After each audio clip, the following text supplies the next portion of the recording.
So James, the leader of the church in Jerusalem and likely the half-brother of Jesus himself, describes Jesus' teachings here as the perfect law that gives freedom, right? And says that the one who lives it out will be blessed, as in they will be able to live free, I think. Right? So loving God and others is also how we're going to live free and stay free. Right? That is the structure for a life shaped by Jesus, and it's also our path to enjoying the freedom that he offers us. And so within that, what we also find is that love is the limit in our lives that is going to help us to live free, ironically enough, right? Not our rights, not how much money we have, but it's love. That's the limit. And so Paul, again, will tell the Galatian churches this. He says, you, my brothers and sisters, will call to be free, yes. But do not use your freedom to indulge the flesh, as in our broken, twisted human desires, right? Rather, serve one another humbly in love. That's what it means to live free, right? For the entire law is fulfilled in keeping this one command, love your neighbor as yourself. Now, for the irony for us today, especially for us Americans, is that freedom is lived through limits, right?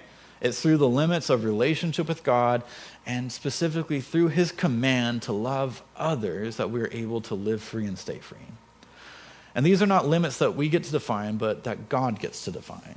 And throughout the story of the Bible, when God's people try to define it for themselves, from Adam and Eve to Israel's kings to the Pharisees to the struggling churches that Paul and John shepherd, it has led to brokenness, slavery, and death. Right? Adam and Eve chose to disobey God, and they broke the world. Right? Israel's kings made themselves rich by neglecting justice and care for the needy and sought power through other gods, and so their kingdom became slaves to other empires. The Pharisees turned the law into this tool to oppress people rather than to enjoy life with God, and found themselves at odds with the Son of God. Many of the churches that Paul helped kept drifting back to the pagan ways of Rome and its love of money, power, and sex, rather than resting in God's love for them. And love in particular is a word that we've redefined so much in our culture that it kind of means nothing and everything, right? On one side, we'll define love today as tolerating or approving or celebrating whatever people want or choose to do, right? Regardless of how destructive or demeaning it might be to their lives. Or we reduce love to just caring about the people who we like or agree with or think deserve it, right? That is human love. But God's love is not a passive tolerance of people's choices. Right? It is an overwhelming passion to see people whole and free from the brokenness that enslaves them. God's love is not restricted just to the people who are on board with him. Right? It's even lavished upon his enemies who hate him and turn away. God's love meant that he sent his son to experience our humanity, to live among our brokenness, and to die so that we might be forgiven and healed.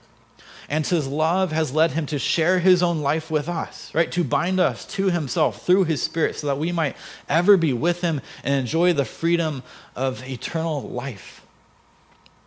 And so we must be careful not to fall back into slavery by thinking that freedom is just doing whatever we want, or specifically in this case, or shaping love into whatever we feel like it should be. But we also must recognize that to live free isn't just knowing the right things or saying the right words. It actually has to be lived out, right? Defining love aright isn't enough to live free.